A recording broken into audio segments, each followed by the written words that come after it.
Olá pessoal, tudo bem? Aqui é a Patrícia, esse aqui é o nosso canal literário Because I Read. Bem-vindos para mais um vídeo para a gente conversar sobre mais uma leitura concluída. Antes da gente começar a bater papo, vou pedir para você não deixar de deixar o seu like aqui, você se inscrever no canal se você é novo aqui, se você gostar do nosso conteúdo, do nosso bate-papo, você é muito bem-vindo. E vou deixar sempre aqui embaixo para vocês os nossos links do nosso perfil no Instagram, o nosso grupo no Facebook. Vou deixar também o link para a nossa leitura conjunta. Esse mês a gente está lendo Histórias Extraordinárias, do Edgar Allan Poe, assim, na nossa leitura macabra de outubro. E você é muito bem-vindo a participar. Bom, sem mais delongas, a gente veio aqui hoje conversar, como a gente tinha combinado, sobre A Guerra da Papoula, de R.F. Kuang, Rebecca F. Kuang. Essa autora ela é novinha, ela tem só 26 anos, mas é, assim, uma pessoa com um background acadêmico super, né, expandido aí. Ela é uma autora sino-americana, ela nasceu na China, mas ela tem nacionalidade americana também.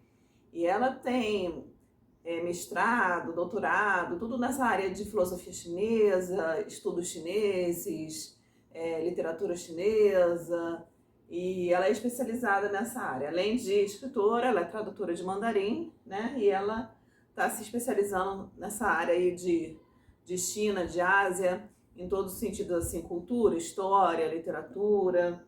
E esse aqui foi o primeiro livro dela. Esse livro foi lançado lá fora em 2018, com o título The Pop War, né? E é uma trilogia, tá? Essa saga é uma trilogia. Lá fora ela já está lançada por completo, já foi publicado os 3 livros.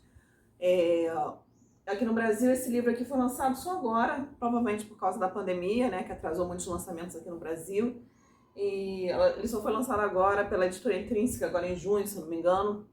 E eu já estava muito ansiosa por essa leitura aqui, porque eu comecei a ler, assim, meu gosto pela leitura. Eu sempre gostei de ler, mas quando realmente comecei a ler mesmo com mais afinco, esse gosto veio muito de ler romance e de ler fantasia. E eu não tenho esse papo de idade, gente. Pra mim, você lê o que você quer, quando você quiser, não importa se é infanto-juvenil, se é para adolescente. Eu leio aquilo que eu gosto, que me dá prazer, que me faz feliz. Leitura pra mim é um prazer, né? Então isso aqui é uma fantasia. Ela tá classificada, vamos dizer assim, né, como young adult, né, jovem adulto. Mas ela desenvolve de uma forma muito séria e muito impactante o tema da guerra, né? O que é a guerra? Ela pega todo o organismo de guerra, né? O que acontece antes, o que acontece que fervilha, né, por trás do início de uma guerra, o que acontece durante essa guerra, né? E ela desenvolve isso de uma forma muito interessante, muito profunda, muito impactante, muito minuciosa. E é isso que a gente vai ter aqui em A Guerra da Papoula. O segundo e terceiro livro, o segundo livro se chama The Dragon Republic, né? A República do Dragão. Não sei se provavelmente vai ser com esse título que eles vão lançar aqui. Eu tentei pesquisar quando é que vai ser lançado o próximo livro, não consegui achar. Acredito que no início do ano, né, de 2023, a Intrínseca já esteja trazendo o segundo volume. E o terceiro é The Burning God, né? O Deus incandescente, o Deus, né, em chamas, vamos dizer assim. E eu já entendi, assim, depois de ler esse livro, eu já entendi do que vai tratar os outros 2 livros só pelo título, né? Mas, então, assim, é uma leitura que eu estava muito ansiosa para fazer. Quando a Intrínseca colocou em pré-venda, eu já comprei. Normalmente, quando tem lançamento assim, eu espero passar um tempinho para comprar por um preço mais barato. Mas esse aqui eu vi tanta gente lá fora falando tão bem desse livro. Todo mundo, ai, maravilhoso, excelente, fantasia maravilhosa, que eu não aguentei e já comprei na pré-venda, né? E aí, concluí a leitura dele nessa madrugada, né? Eu ia deixar para terminar hoje de manhã, mas já faltava tão pouquinho, eu falei, não, vou terminar de ler. Terminei lá pela 1h da manhã. E depois ainda levei um tempo para dormir, gente. Tão impactada que eu fiquei aqui com essa leitura, né? Então, o que a gente vai encontrar aqui, né? A saga, ela se desenvolve na China, no início do século XX, né? É uma fantasia, como eu já falei, e vai envolver guerra de homens, vai envolver deuses, vai envolver monstros, né? E todo mundo isso põe junto num caldeirão e coloca todo mundo em guerra, e é isso que você vai ter aqui nessa história, né? Ela foi inspirada, essa história foi inspirada, não inspirada assim como um todo, mas muitos fatos que ela desenvolve aqui, principalmente durante o período de guerra, foram inspirados na Segunda Guerra Sino-Japonesa. Que guerra foi essa? Foi uma guerra entre a China e o Japão, né, que começou em 1937, quando o Japão estava na sua campanha imperialista, né, de conquistar novos territórios, e ela durou até 1945. Foi uma guerra que teve consequências catastróficas, né, e ela pega alguns eventos mais importantes, né, mais catastróficos mesmo, não tem outra palavra, né, dessa guerra, né, e coloca aqui dentro dessa história. E a parte mais pesada desse livro é quando ela desenvolve esses eventos, né. E aí, então é uma fantasia, né, eles chamam de dark fantasy lá fora, uma fantasia sombria, porque ela é pesada. E eles não se conformaram em colocar dark fantasy, eles colocaram green dark fantasy, quer dizer, é uma fantasia bem pesada. Pesada em que sentido, Patrícia? Ela é pesada porque ela vai descrever, ele já coloca logo aqui no início, olha, alerta de gatilho. Esse livro contém cenas de violência, tortura, estupro, abuso sexual envolvendo menores e consumo de drogas ilícitas. Né? Então, você vê assim que o negócio é recheado. Mas é uma leitura muito boa. Não é o meu tipo de fantasia preferido, não é, mas foi uma leitura muito boa, né? Então, o que a gente vai ter aqui? A gente vai ter aqui um livro falando sobre estratégia militar, um livro falando sobre guerra, um livro falando sobre queda de impérios, né? A gente vai ter um livro falando sobre capacidade de cada um tomar decisões importantes e o que essas decisões podem afetar o mundo, as gerações, as pessoas, né? Vai falar sobre deuses, vai falar de monstros, né? Mas é isso aí que essa história vai girar em torno, né? Ela vai contar pra gente a história de uma órfã, né? A Rin. Rin é o apelido dela, o nome dela é Fang Runin. Essa órfã, essa guerra da papoula que ele descreve aqui não é a primeira guerra da papoula, eu acho que é a terceira guerra da papoula, essa história que vai desenvolver aqui. Já houve a guerra antes. Ela hoje, a Rin, ela mora com pais adotivos nesse império que se chama Império Nikara, né? O país se chama Nikan. E ele é dividido em províncias, província do macaco, província do galo, acho que são 12 ou 13 províncias. E lá, ao final da guerra, o governo obriga as pessoas a adotarem órfãos de guerra. Então, esse casal que adotou ela foi obrigado a adotar ela, tá? Ele já tem um filho mais novo que ela. Ela aqui, quando começa a história, ela tem 14 anos. E ela já tá morando com esse casal há muito tempo. E esse casal maltrata ela direto, né? Esse casal tem uma lojinha, mas na verdade eles são traficantes de ópio, tá? E ela trabalha para eles na loja o dia inteiro, e ela trabalha para eles entregando, fazendo entregas de droga, né? E ela cuida do menininho, quer dizer, ela é uma escrava deles, na verdade, né? Só que ela vai aguentando tranco, até que chega uma hora ali, que quando ela tinha essa idade de 14 anos, que os pais resolvem que ela tem que casar. E acham um mercador, né? Chamam lá um cara casamenteiro, acham um mercador, um cara importante dentro da província, né? Que trabalha com comércio, um cara pra lá, que já passou da meia idade, e falam que ela vai casar com o cara. Não, é melhor pra você vai ter uma vida muito boa, mas na verdade eles estão com interesses econômicos, né? Que ela se case com esse cara pra eles se darem bem no tráfico, para dar uma aliviada pra eles lá no tráfico de ópio, que não é uma atividade legal, né? Mas que acontece direto nesse país dela aqui. E aí ela fica desesperada, cara. Quando ela vai aguentando tudo, mas não, casar com esse velho, né? Aguentar esse velho, eu não vou. Ela fica desesperada. E aí o que vem pra cabeça dela? Ela lembra que existem as academias militares, porque a última guerra da Papoula, que ela ficou órfã, e ela não sabe nada do passado dela, de onde ela vem, nada da vida dela, essa segunda guerra da Papoula, ela terminou, houve um tratado de paz, o Império Nicara, vamos dizer assim, entre aspas, ganhou, subjugou a Federação Mugen, que é uma federação de uns países, de uma ilha lá, mas foi aquele acordo que ficou muito assim, meio na corda bamba, sabe? Os Mugens se submeteram, mas não muito. Então, aquela coisa tá fervilhando ainda. Passaram-se de alguns anos, mas aquela coisa ainda tá fervilhando. E tanto a Federação Mugen quanto o Império Nicara, eles abriram, tem várias academias militares que os jovens entram, eles já vão treinando o pessoal para a guerra, para eles estarem preparados quando a guerra estourar de novo, né? Só que quem entra nessas academias, a primeira academia custa muito caro, né? E a única academia, se negar que é a melhor, né? Ela aceita bolsistas, mas esses bolsistas têm que fazer uma prova chamada de Keju, é o Enem deles lá, né? Um tal de Keju, e essa prova é dificílima. Envolve matemática, assuntos de história, literatura. Cara, a coitada da Rin não tem, né? Sabe ler, escrever e olhe lá, né, coitada. Mas ela gosta muito de ler, né? E ela conhece um professor, ela tem um professor, né? Que ele é tutor, ele prepara adolescentes para fazer, jovens para fazer essa prova, né? E ela faz um trato lá com ele, né? Não vou entrar aqui no detalhe.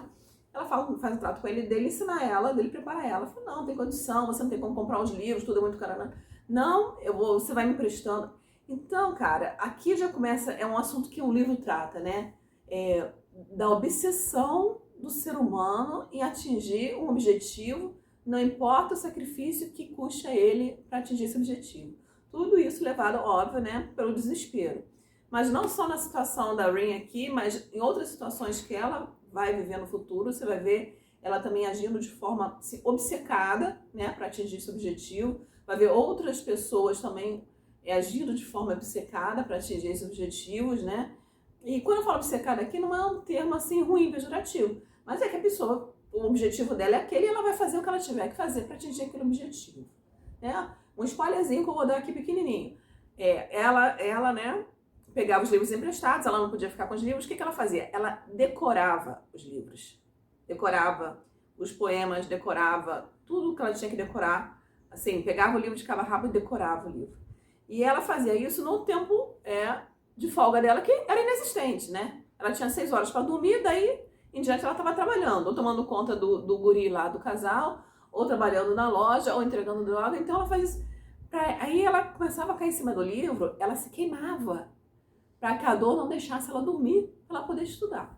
Bom, e só os primeiros lugares que iriam conseguir essa bolsa para estudar e se negar, que é onde os melhores alunos, filhos dos príncipes, né, das províncias, estudavam. E ela vai e faz a prova, né, e consegue passar, e ela entra em se negar. Lá ela sofre muito bullying, por ela ser pobre, por ela ser órfã, né, e ela tem uma personalidade muito forte também, né, então ela não é uma pessoa que leva desaforo para casa, mas ela fala assim, eu não posso ser expulsa daqui, existem várias metas depois que você entra em se negar que você tem que atingir, porque senão você tem que cair fora, né, e ela fala assim, eu não posso ser expulsa daqui porque senão eu vou ter que casar com aquele velho nojento e eu não vou casar com aquele velho nojento. E assim ela vai, né? Mas ela também tem o intuito de ser uma militar, uma guerreira. Ela quer isso para a vida dela. Ela quer defender esse império que ela entende como dela, né? E então a história do livro gira em torno disso, né? Então, o que a gente tem aqui? A narrativa é em terceira pessoa, em primeira pessoa, do ponto de vista da Rin, né? Desde que ela tá lá na casa dos pais adotivos, naquela província pequenininha, lá no fim do mundo, até onde ela vai para se negar, que é a capital, que é onde está a escola, e daí em diante. E aí a gente vai acompanhar ela, toda a luta dela, o bullying que ela sofre, tanto dos colegas quanto dos professores, os desafios que ela tem que, né, suplantar, né? E aí o livro vai desenvolver isso de uma forma muito interessante. E aí, enquanto vai desenvolvendo a história da Rin, você vai vendo todo o fervilhar da movimentação política que está acontecendo sobre a guerra. Você vai vendo que aconteceu um incidente lá, aconteceu não sei o quê, e aí aquela rota de comércio foi impedida pelo Império, não deixa mais a Federação Mundial fazer esse comércio. E você vê que o negócio está começando a esquentar. Até que em um determinado momento, né, vai estourar a guerra, que finalmente vai estourar a guerra, né? Então, assim, o que tem de bonito aqui nessa narrativa, né? A autora aqui, a Rebeca, ela faz um panorama muito detalhista e muito completo e muito realista daquelas coisas que envolvem, todos aqueles fatores que envolvem aquele fervilhar da guerra. E quando entra na guerra em si, ela realmente também é muito, muito detalhista, sabe? Então é aí que o livro é bastante pesado, porque ela não poupa o leitor de nada que acontece, dos massacres, dos sofrimentos, desde o racionamento de alimentos, porque eles estão em um cerco, como quando a Federação invade as cidades lá do Império Nicara, e as pessoas são chacinadas e estupradas e mortas e esfoladas vivas. E, cara, todo tipo de tortura, de guerra. Campo de concentração nazista ficou assim, quase no chinelo aqui, tá? Então, realmente é uma história que você tem que ter estômago para ler. Mas é uma história muito bem contada, né? Eu gosto muito de romance dentro da fantasia, né? Aqui não tem isso, tá? Não vai ter. Você até entende que ela tem um interesse por algum ou outro rapaz, que dois rapazes aqui, especialmente dentro dessa história, mas a autora não vai desenvolver, pelo que eu andei pesquisando aí, não vai desenvolver nos próximos livros também, vai ficar isso por isso. O que acontece? Essa história, para mim, nos primeiros 150 páginas, ela foi muito rápido. Ela foi embora, né? Depois começou a lentear. Por quê? É a hora que ela entra na academia, ela tem que escolher um tutor, né? Para uma disciplina específica, uma área específica. E ela escolhe folclore, e aí ela pega o tutor mais desmiolado, que o pessoal acha que é mais desmiolado lá dentro, para ser o tutor dela aqui. E aí é a hora que entram os deuses, porque existem os xamãs, né? Os xamãs são os deuses, e ela descobre que ela é um xamã, né? Que ela tem que canalizar, ela canalizando o deus, no caso dela é a Fênix, que é o deus do fogo, para dentro dela, ela consegue guerrear, né? Lutar, não só com as habilidades que ela aprende de guerra, mesmo físicas, de usar espada, de luta corporal, mas o fogo vem e ela entra em chamas e ela sai queimando todo mundo, né? E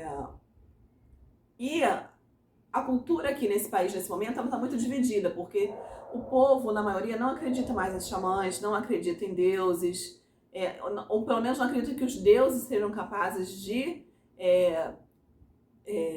entronizarem humanos, né, e agirem através de humanos.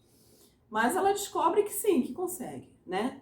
E aí ela começa a viver uma luta muito grande dentro dela, porque esse tutor dela fala, olha, você tem um Deus, realmente você tem, os xamãs existem, os deuses existem, eles se entronizam nos seres humanos, você é um canal para um Deus, então você é uma xamã, mas não deixe, porque o Deus, ele não se conforma em apenas ser usado quando você quer. A partir do momento que você canaliza esse Deus, você vai ser usado por ele para o bem, para o mal, para destruir, para fazer o que ele quiser.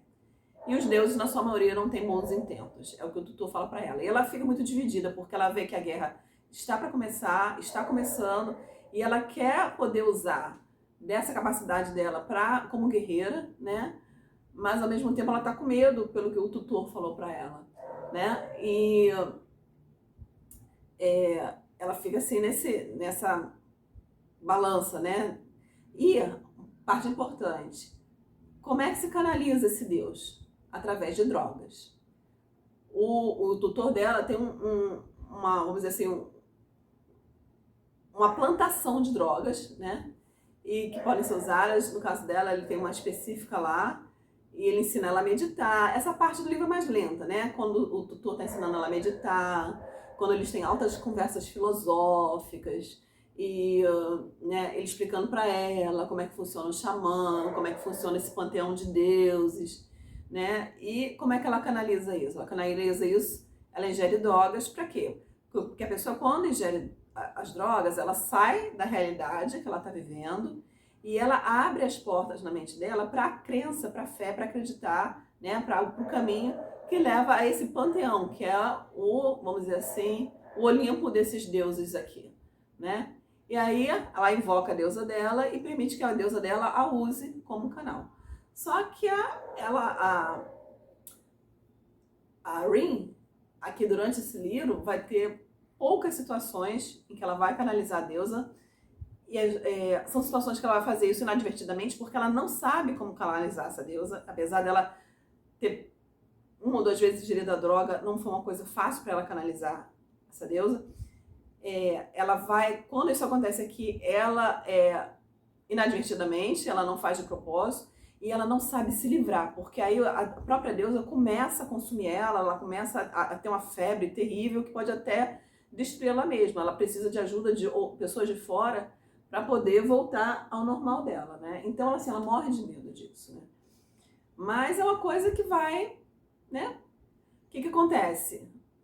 As poucas pessoas, os poucos humanos que são xamãs, né? Que aqui dentro da história eles vão acabar formando um grupo, que vai ser uma divisão do exército do Império Unicara. Eles vão formar um grupo que é um grupo de, né? Vamos dizer assim, ações táticas especiais, entendeu? É um grupo pequenininho, mas com poder de fogo absurdo, porque cada um aqui vai invocar um deus e cada um vai ter habilidades específicas diferentes. No caso dela é o fogo, né? Então, ela vai fazer parte desse grupo, isso aí é mais pra frente na história, mas ela ainda tá muito com medo, pelo menos nesse primeiro livro ela tá muito com medo, né? De invocar esse deus. Então é isso, gente. Então, Guerra da Papoula. Por que esse título Guerra da Papoula? Exatamente por isso, né? Porque a semente da papoula é um alucinógeno, né? E é esse alucinógeno que permite a invocação desses deuses, né? O livro é sombrio, gente, sim. O livro tem esse lado assim mais sombrio, mais obscuro. E não é só por toda a narrativa de guerra, né? De ações de guerra que acontece nele, né? Isso aí já deixa o coração da gente muito apertado. Mas é porque mostra também o lado sombrio que acontece dentro de cada um. O desejo de vingança, porque, cara, você vai vendo tanta coisa ruim, você vai vendo seus amigos serem mortos, destruídos, torturados. Mas aquela tortura não é aquela tortura sempre não, aquela tortura de ficar dias assim, pedindo para morrer e não morrer, né? Então ela viu isso ao longo do livro, ela, os amigos dela, né, vão vivenciando essas ações de guerra e aquele desejo assim de ser boa, ela vai perdendo a inocência dela. Ela, no início ela é inocente, ela é uma pessoa forte, ela é uma pessoa dinâmica, ela é inteligente, mas ela é inocente. Então ao longo da história ela vai perdendo essa inocência, né? E o que começa a dominar o sentimento dela é o desejo de vingança. Ela começa a viver nesse desejo de vingança. E ela vai descobrir ao longo do livro coisas sobre a origem dela, né, que vão aumentar ainda mais esse desejo, né? Mostra muito também o trauma, né? Não só o desejo de vingança, mas o trauma que cada um fica, né, ao vivenciar isso tudo aí, né? Então, assim, gente, a construção dos personagens aqui é maravilhosa, né? Não só a construção de toda a configuração geopolítica de guerra que vai acontecendo ali, né? Estratégia, né? Como eu já falei no início, estratégia militar e tudo, mas a construção dos personagens aqui, dos protagonistas, é muito interessante, porque não é um protagonista comum, assim, é um homem e seus pensamentos, seus devaneios psicológicos, não. É um homem que se expõe a abrigar um Deus dentro dele, né? Então, é uma construção bem complexa aqui, que ela faz de uma forma muito perfeita, mas, né, ela tem maestria para fazer isso, né? para um autor assim de primeiro livro, nossa, a construção aqui é muito boa. Eu entendo, né, por que esse livro foi tão aclamado. É um livro impactante, eu estou ainda impactada com essa leitura. É uma leitura, assim, como eu já disse, assim, pesada, né? Mas é uma história muito inteligente. Eu nunca tinha lido nada da literatura chinesa, esse é meu primeiro contato com a literatura chinesa. Válido, achei muito válido. Vou ler os outros 2 livros? Não sei. Não é o estilo de fantasia que me atrai, que me agrada, mas eu fiquei muito assim atraída pela inteligência da história, pela narrativa, assim, pela construção que ela faz aqui dentro da história. Mas é um livro que me pesou, então eu não sei se eu vou ler o segundo e terceiro livro. Vou esperar aí a Intrínseca lançar o segundo e vou pensar aí sobre o assunto. Mas indico demais. Para quem gosta de fantasia, nossa, o livro é maravilhoso, tá?